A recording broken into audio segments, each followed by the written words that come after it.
When people ask me what I do for a living and I tell them that I'm an archaeologist, their usual response is, well, that sounds like an interesting job. And the follow-up to that question is most often, so what kind of archaeology do you do?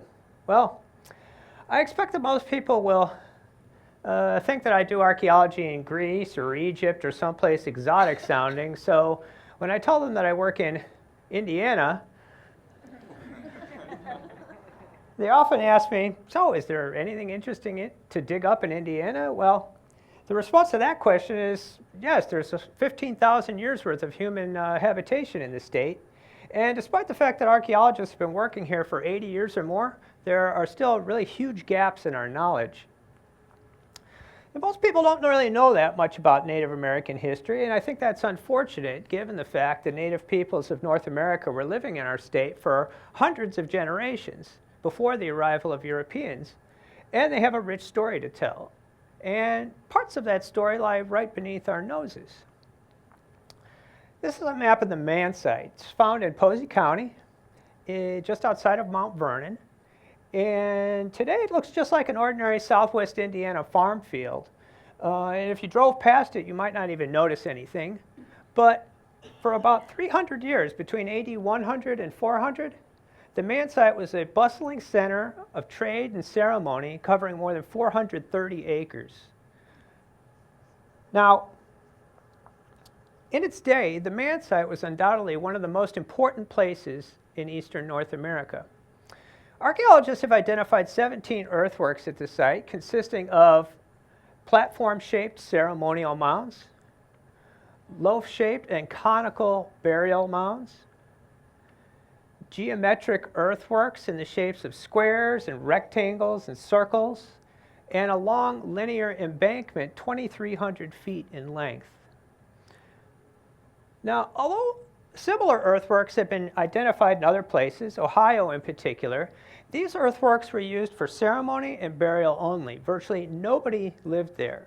And so what sets this Mann Site apart from these other sites is the presence of huge quantities of habitation debris, broken potsherds, stone tools, animal bones, which indicates that not only was Man a place where people were living, but also quite possibly a place where a fair number of people were living. Now, mind you, this is a time period when Native Americans of the Midwest were not living in large villages.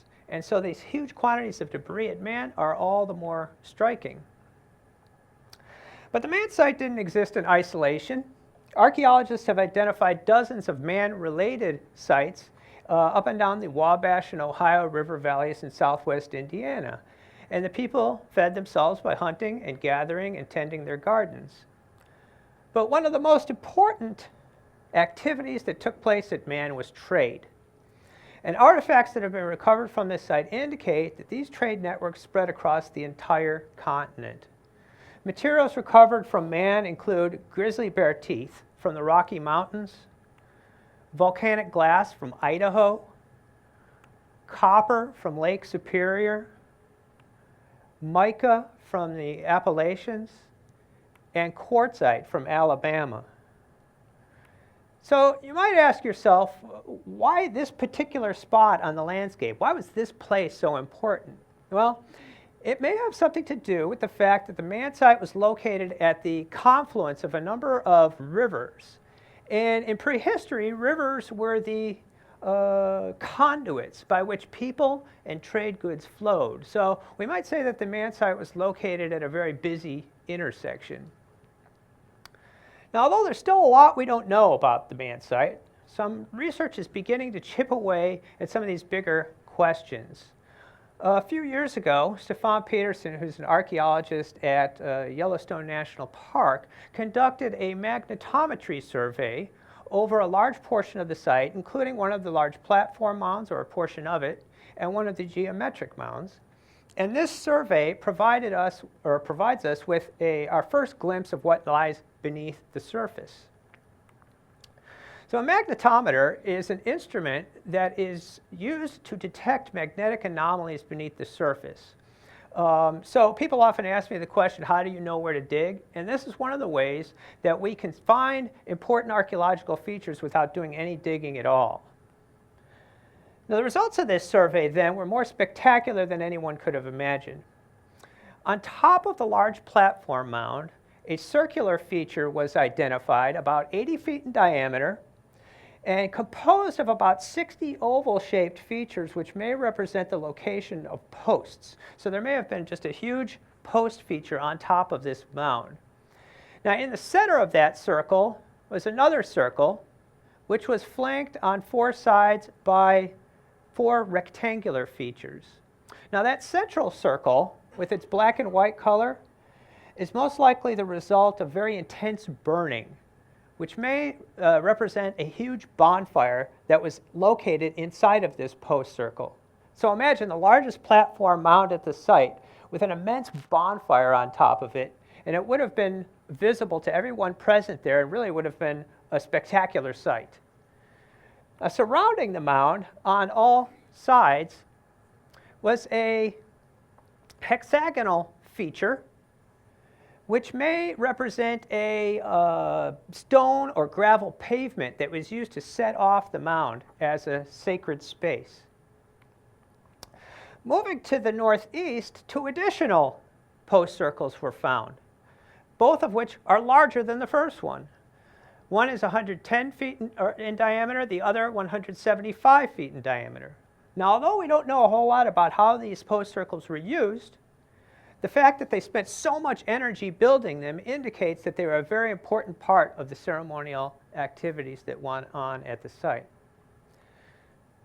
And one of the most stark patterns we can see in the data is the strict separation between the habitation areas of the site and the ceremonial areas of the site. Within those habitation areas, there's plenty of evidence for human activities. But as we move to the south and the west, that activity abruptly drops off to 0, indicating that those mounds and the areas around them were sacred space in which human habitation was not allowed. Now, although the Mann Site's a very important place, there have been relatively few archaeological excavations conducted there.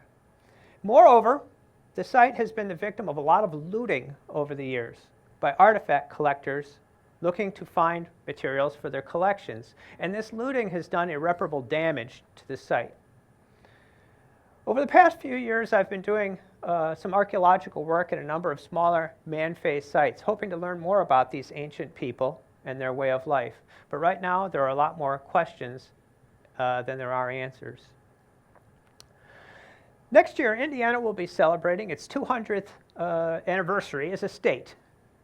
And when we start to look at sites like the Mann Site, and we can see all these complex and amazing things that people were doing almost 2,000 years ago, we can really start to appreciate the complete history of the state and realize that 200 years is really just a drop in the bucket. The sad truth, however, is that agriculture and erosion and development are slowly chipping away at the archaeological record, and that if we don't do more to preserve sites like the Mann Site, then we will lose that history before we have even had a chance to study it. So, I believe, and this is one of the reasons I'm talking to you today, that knowledge and appreciation of that history is the very first step towards greater efforts to preserve the archaeological record of the Hoosier State. Thank you.